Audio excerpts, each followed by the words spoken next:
Estamos de volta e a gente vai agora conversar com o professor de Administração Financeira e Mercado de Capitais da Unicuritiba, o Samir Bazzi, que já está aqui conosco. Professor, seja sempre bem-vindo aqui à nossa programação. Boa tarde, Débora. Muito obrigado. Estou à disposição de vocês. Professor, já ótimo, né? Inclusive, uma entrevista com o senhor hoje, bem no dia que a Petrobras, inclusive, anuncia um novo corte, uma nova redução, né, no preço do petróleo, do diesel, desculpa, S10, para as distribuidoras, né? Então, primeiro de tudo, nesses 2 últimos meses, o preço da commodity vem caindo, né, com exceção do que a gente está vendo, especialmente, né, nesse dia de hoje, nesse pregão de quinta-feira, e de acordo com o Business Insider, inclusive, o Brent e o WTI já estão sendo negociados com a queda de cerca de 20% em relação às máximas. Hoje, o Brent até tem subido um pouco mais, voltando para o patamar dos $99, eu comecei essa edição até trazendo um pouco isso. O que eu já vi que estava dividindo um pouco o mercado, na opinião de alguns analistas, que estão achando que esse anúncio de redução de hoje da Petrobras pode ter sido um pouco precipitado por causa dessa volatilidade. E aí, meu questionamento para o senhor é justamente esse. O que o senhor acha que pode estar pesando tanto ainda para essa volatilidade do petróleo? É somente essa questão, somente não, né, que já é muita coisa essa questão dessa guerra na Ucrânia.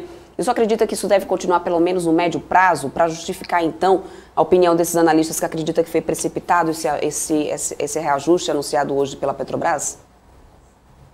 Eu acho que foi, tá? Muito precipitado, tá? Porque esse anúncio, não só da Petrobras, mas também a questão da variação do Brent e do WTI, é muito em virtude de uma recuperação residual da demanda, que tem acontecido aí ao longo do último tempo.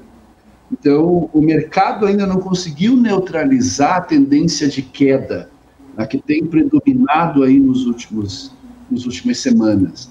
Né? Então, nós temos a questão da inflação nos Estados Unidos, a deflação nos combustíveis, essa variação muito grande do preço do petróleo, né, o WTI, que é o petróleo bruto. Ontem ele caiu 28%, hoje ele subiu. Né? O Brent também caiu em torno aí de 24%, já subiu de novo. Então, nós temos um problema de equilíbrio do mercado. Então, está muito relacionado com o que a gente chama de destruição da demanda por petróleo. Então, tem essa desaceleração econômica mundial acontecendo, e eu vejo que a Petrobras foi muito rápida demais, talvez, nessa decisão. Na minha opinião, a gente teria que ser um pouco mais cauteloso, né, nesse momento que a gente está passando agora. Porque vai chegar uma hora que o varejo vai recuperar esse preço do combustível. Então, não sei o que vai acontecer assim no médio a longo prazo. E que outros fatores, né? A Débora falou aí sobre a questão da guerra, né, professor? Mas quais outros fatores aí poderiam estar envolvidos aí nessa questão, né? Os temores de uma recessão também seriam deles? Nós temos aí, podemos falar horas sobre isso, mas tem lá a questão do calor na Europa, que isso já está afetando o preço do petróleo. Não só petróleo, mas também a oferta escassa do gás natural.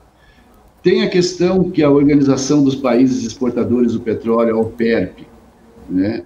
Ontem e anteontem, eles cortaram a projeção da demanda global de petróleo para este ano para 260 mil barris. Então, isso vai ter um impacto de desaceleração nas economias mundiais. Né? A OPEP teve uma reunião na semana passada, onde eles anunciaram um plano de adicionar apenas aí algo em torno de 100 mil barris por dia até setembro. Apesar que o mundo inteiro pedindo para que isso não aconteça, eles acabaram fazendo. Nós temos o problema do risco da recessão, que faz com que a curva futura do preço do petróleo caia. Tem a tendência que o preço do petróleo no curto e médio prazo se apresente essa grande oscilação, como nós estamos vendo de ontem para hoje. A questão de que o petróleo é uma commodity e as commodities estão gerando excedentes. Esse excedente está gerando um recuo de preço, né, muito em virtude da oferta e da demanda. Então, está se procurando reduzir a oferta da commodity petróleo, né, e isso vai acabar impactando os custos de produção para tentar restaurar o equilíbrio.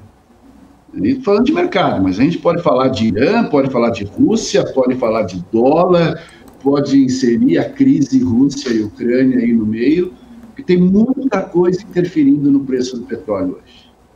Uhum. Essa questão, até trouxe aqui logo no início da nossa programação, esse recorde aí, né, inclusive, de produção de barris de petróleo em algumas refinarias aí da Petrobras, foi anunciado também hoje em contrapartida que teve essa queda da redução, ou seja, talvez esse recorde aí de produção possa justificar essa redução ou não? O senhor acha que ainda é muito risco? Claro, porque a gente tem a paridade internacional, né? Eu vejo que a gente está tendo aí um repique no preço do petróleo. Uhum. Tá? E esse repique no preço, ele ainda não foi traduzido de uma maneira homogênea nas empresas petroleiras, que é o caso da Petrobras, a gente pode falar da Shell, tem a Chevron, a ExxonMobil também.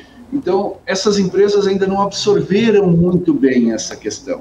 Mas se a gente for olhar o mercado de ontem, né, que eu acompanhei o fechamento do mercado de ontem, né, a Shell e a British Petroleum, que são as maiores na Europa, fecharam em queda as ações. A Petrobras também fechou em 0,51. Eu acompanho muito mais o fechamento do mercado do que a variação ao longo do dia.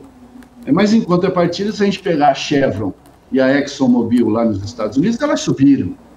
Então, a gente está tendo muito esse repique no preço do petróleo, que ainda não está muito bem caracterizado. A gente não sabe efetivamente, né, o que pensar do que vai acontecer no futuro, infelizmente. Uhum.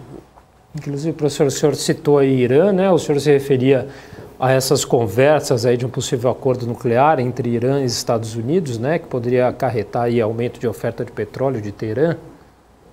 Era isso? É isso, né? Então, a gente está vendo aí que essas conversas... ontem, o ministro das Relações Exteriores do Irã, né, ele manifestou aí uma esperança de que Teherã, né, que o país chegue a um acordo com as principais potências mundiais, tá, para tentar resolver esse impasse nuclear, e isso tem ajudado muito a sustentar o preço do petróleo, se a gente for olhar, mais de uma década.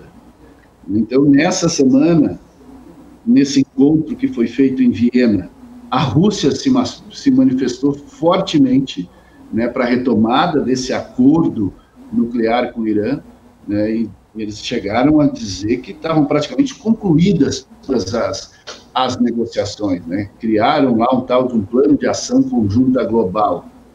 Só que o problema do Irã, a gente tem que olhar um pouco mais para dentro, né? A projeção é que, se for efetivamente fechado esse acordo, os preços vão cair entre 5 e 10 reais o dólar por barril, no máximo.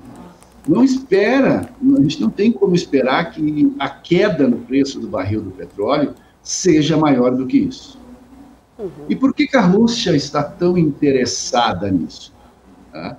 Porque a Rússia tem a questão da oferta do petróleo russo e as sanções que o Ocidente tem imposto por causa do conflito com a Ucrânia. Então, esse cenário atual, é muito difícil a gente encontrar um modo confiável de produção, seja pelo lado da Rússia ou seja pelo lado do Irã. Porque nós estamos tratando aí de dois mercados que apresentam temores de oferta muito grandes no mundo. Esse conflito elevou toda a pressão sobre o Ocidente para tentar chegar a esse acordo nuclear com o Irã. Os preços do petróleo, na minha percepção, eu acredito que eles vão permanecer altos e vou mais longe, propensos a novos picos, né, enquanto a gente não chegar a uma conclusão final, né, entre Rússia e Ucrânia. Já foram feitas 2 rodadas de negociação, não se chegaram a conclusão nenhuma, estamos falando aí da aproximação de uma 3ª rodada para tentar debater o conflito. Então, muita gente trabalhando para tentar resolver esse problema. Semana passada, no Congresso na França, né, os congressistas, eles se manifestaram acerca da limitação das capacidades nucleares do Irã, né? Os Estados Unidos também falou muito sobre isso. Então, se imagina que a gente vai chegar a uma negociação, mesmo que indireta, com o Irã, mas o preço do petróleo vai continuar sendo impactado por isso. Mesmo se as sanções forem suspensas na Rússia ou no Irã. E lembrando, né, o Irã produz em torno aí de 2,5 milhões de barris de petróleo por dia. Só que eles podem produzir muito mais, eles podem chegar a quase 4 milhões de barris por dia. E isso tudo está represado, né, muito em virtude dessas negociações. Agora, professor, o senhor falou sobre essa questão do dólar, né, da correlação. Eu queria entender, do seu ponto de vista, para a gente explicar um pouco, inclusive, para quem está aí nos acompanhando, porque a gente sabe que essa volatilidade no preço, né, do petróleo no mercado internacional acaba sendo determinante para a taxa de câmbio, né? Então eu queria, aliás, muitos estudos apontam já também essa relação inversa, né, bastante forte entre o preço do petróleo e também a cotação do dólar. Eu queria que o senhor pudesse explicar um pouco mais na prática por que isso acontece, para que as pessoas que estão nos assistindo entendam um pouco mais. Hoje a gente está vendo até uma regra da exceção, que a gente tem um dólar subindo e também tem, né, a cotação do petróleo agora em alta. Mas o que é exatamente essa correlação? O que explica essa correlação inversa aí da cotação internacional do petróleo com a taxa de câmbio?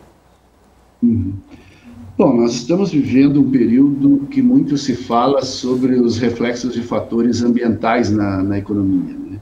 Então, o mundo tem procurado buscar diminuir a dependência no petróleo. Então, com esse pensamento, a gente tem alguns países como os Estados Unidos, a Europa, na Alemanha, até o próprio Brasil, né, estão começando a buscar algumas saídas tecnológicas para tentar diminuir essa dependência em relação ao petróleo. Mas, apesar disso ser, por enquanto, uma tendência, não é algo que vai acontecer do dia para a noite. Vai demandar muito tempo, nós ainda vamos continuar dependentes da commodity, tá? E a variação de preço vai continuar. Se a gente for olhar para alguns analistas fora da indústria, né, que não trabalham diretamente com a indústria do petróleo, o raciocínio deles vai para dois extremos, tá? Alguns dizem que petróleo é commodity e é a commodity mais importante do mundo, e ponto. E outros dizem que vai chegar uma hora que o petróleo vai acabar. Tem uma frase que eu acho muito interessante do ex-ministro do petróleo na Arábia Saudita, que ele dizia, quando todo mundo falava que o petróleo ia acabar, isso eu estou falando de 10 anos atrás, ele dizia que a idade da pedra não acabou por falta de pedra. E a idade do petróleo não vai acabar por falta de petróleo. Então, muitas tecnologias novas vão ser descobertas. Só que até lá a gente vai depender do petróleo. E por que eu falei sobre tudo isso? Porque o dólar ele está seguindo em queda. Talvez um pouco menos intensa, mas o índice de preço ao produtor, tá, principalmente nos Estados Unidos, está em desaceleração por causa dos reflexos inflacionários na economia americana. Então, o mercado americano hoje ele tem trabalhado muito no tom de acomodação, principalmente depois dos resultados da inflação do mês de julho, que foram divulgados recentemente, muito mais fraco do que o esperado.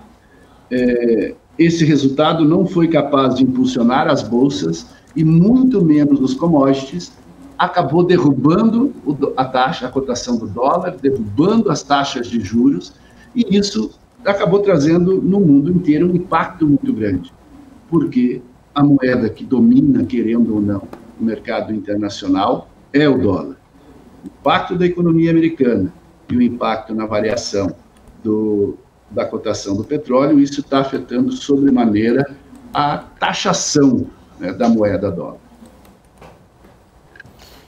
Pois é, a gente inclusive tem informação, né, Débora, que os preços internacionais do petróleo fecharam em alta hoje, né, com influência positiva aí das previsões de crescimento aí da demanda por petróleo para esse ano, que foram feitas aí pela Agência Internacional de Energia, né, uma vez que os preços aí cada vez mais altos do gás natural estão fazendo os consumidores migrarem, então, para o petróleo, né? Eu acredito, tá, que numa média anual, vamos pensar assim, o valor do barril ele vai se estabilizar aí próximo de $100 o barril, tá? Mas é muito em conta desse cenário da economia global que vem se desenhando. Talvez, num longo prazo, essa tendência seja de queda, mas é muito difícil a gente encontrar ainda um meio termo em relação aos custos de produção para tentar encontrar esse equilíbrio no valor do barril do petróleo. Se a gente for pensar em períodos anteriores, onde nós tivemos recessões em alguns países do mundo, o custo de produção caía. Não é o que está acontecendo agora. Os preços da energia, de certa forma, que estão atreladas a outras commodities, estão criando um processo de queda procíclica nos preços.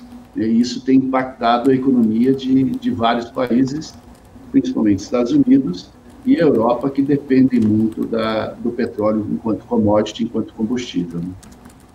Uhum. Perfeito. Eu quero muito agradecer, professor, a tua participação aqui com a gente, inclusive, né, muito importante, principalmente num dia como hoje, teve esse anúncio aí mais essa redução, né, no preço do diesel. Inclusive, muito obrigada pela participação do senhor, seu tempo de vir aqui explicar um pouco mais sobre o petróleo, isso é muito importante. A gente espera contar com o senhor mais vezes aqui na nossa programação. Obrigado, professor. Muito obrigado, eu que agradeço e continuo à disposição. Até uma próxima oportunidade. Até mais.